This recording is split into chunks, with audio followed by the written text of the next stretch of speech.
E aí, segundão, tudo bem? Beleza?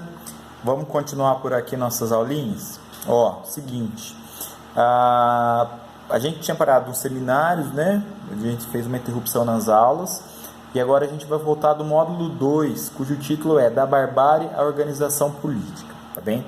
Então, vamos lá, eu vou dividir essa aula em três partes, tá? Primeira, introdução, segunda, Hobbes e a terceira parte, John Locke, ela é um pouco mais extensa.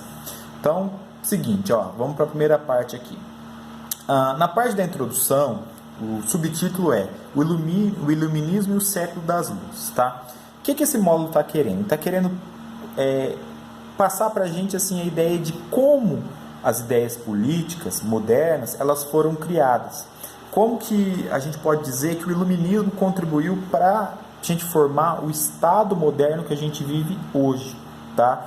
Que a gente pode pensar, ele superou, ele modernizou o modelo que existia até, foi o feudal, que foi lá até o século XV, tá certo? Então, onde que vai nascer essas ideias? É isso que quer esse módulo. Então, primeira coisa, o que a gente tem que considerar? Até o século XVIII, mais ou menos, existia ainda uma certa força dos governos absolutistas, né? Que é a ideia da monarquia. A monarquia se coloca no poder como aquela representante de Deus na Terra, uma classe hegemônica, né, superior, que foi escolhida para governar os homens por meio da hereditariedade e que são os representantes de Deus na Terra.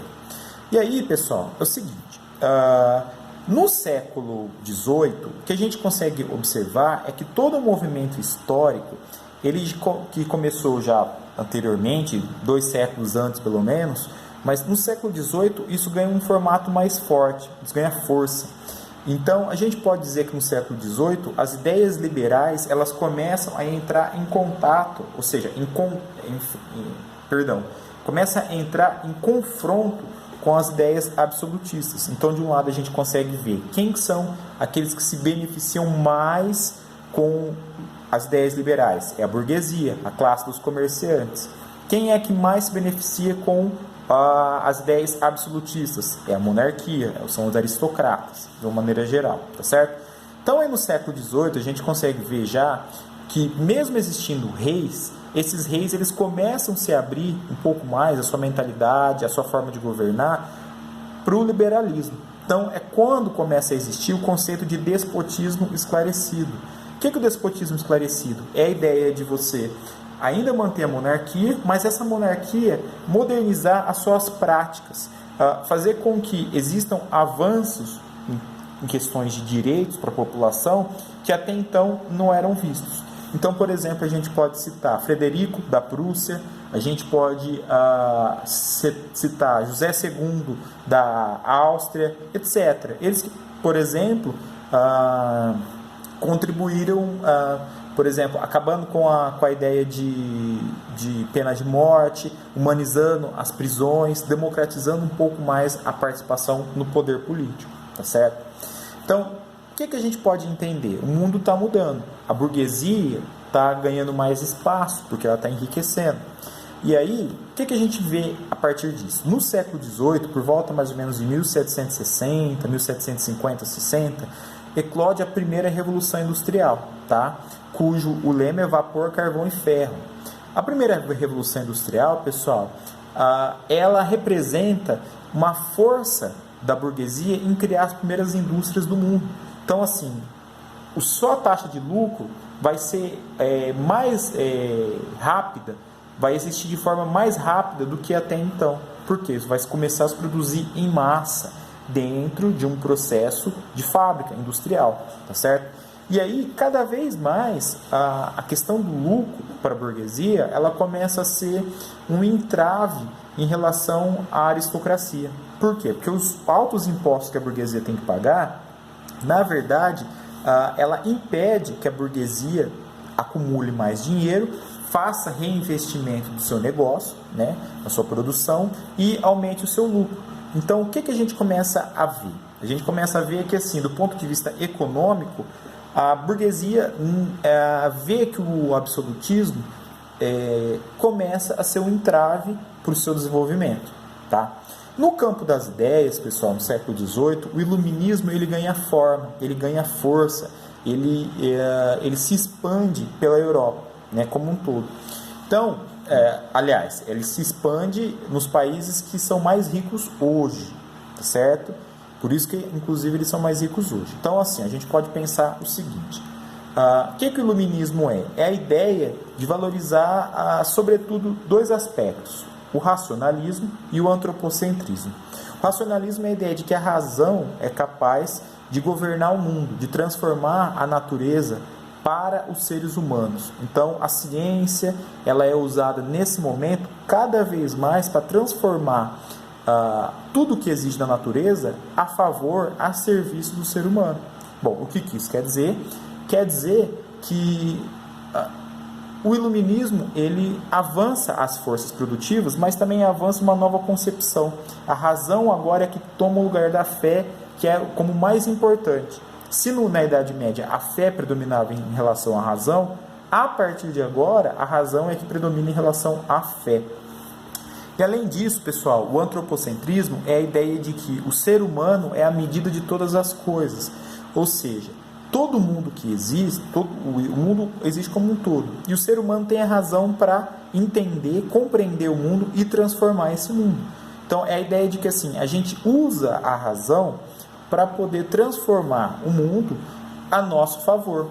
E todos nós seres humanos, somos a medida perfeita das coisas. É como se nós fôssemos uma raça superior em relação aos outros animais, a qualquer outra forma de vida que exista. Então, os seres humanos são aqueles seres autossuficientes, aqueles seres que foram eleitos, né? Somos eleitos para governar o mundo. Essa é a ideia de antropocentrismo. Tudo se basta em nós, tá certo? E aí, pessoal, além disso, os iluministas, eles também defendiam a ideia de deísmo e a ideia de, que a gente pode dizer, que é a secularização do mundo. O que é o deísmo? O deísmo é a ideia de que a razão é o único instrumento para se provar a ideia de Deus. Então, ao invés de provar que Deus existe pela fé, pela subjetividade, por aquilo que cada um sente em si, pela religiosidade de cada um, os iluministas começam a tentar provar a ideia de que Deus pode ser provado por meio da razão. Por uma questão lógica, Deus existe. É isso que eles querem provar, com argumentos claros, com argumentos racionais, com argumentos que a gente pode dizer que todo mundo pode chegar à mesma conclusão. É isso que eles querem, que eles investem no seu pensamento. E além disso, eles também promovem a secularização da vida, ou das instituições, de tudo. O que é a secularização? É a separação entre instituições do governo e religião. Então, o que a gente pode dizer? Política e religião, elas se separam, elas não estão mais juntas. O mundo político não pode funcionar a favor dos grupos de religiosos, o que existia que era intimamente ligado durante o feudalismo. Então, o iluminismo, pessoal, é uma forma de se contrapor a tudo que existiu até então. Tá? O iluminismo, na verdade, é um aprofundamento, uma continuação do Renascimento, que também a gente vai ver nascer nessas ideias, mas que com o iluminismo ela atinge seu amadurecimento, certo? E a gente pode dizer, como uma forma de selar isso, a ideia de que os iluministas, eles criticavam os religiosos, né, os clérigos, na medida em que eles promoviam aos jovens a sua educação religiosa. Então os iluministas vão falar assim: por que educar o jovem dentro de uma religião, sendo que esse jovem não tem ainda a capacidade de pensar por conta própria, pensar sozinho? Por que então já formar a ideia, a ideologia dele, de forma que ele nem pode ainda ter o juízo para poder saber se aquilo é bom ou não para ele?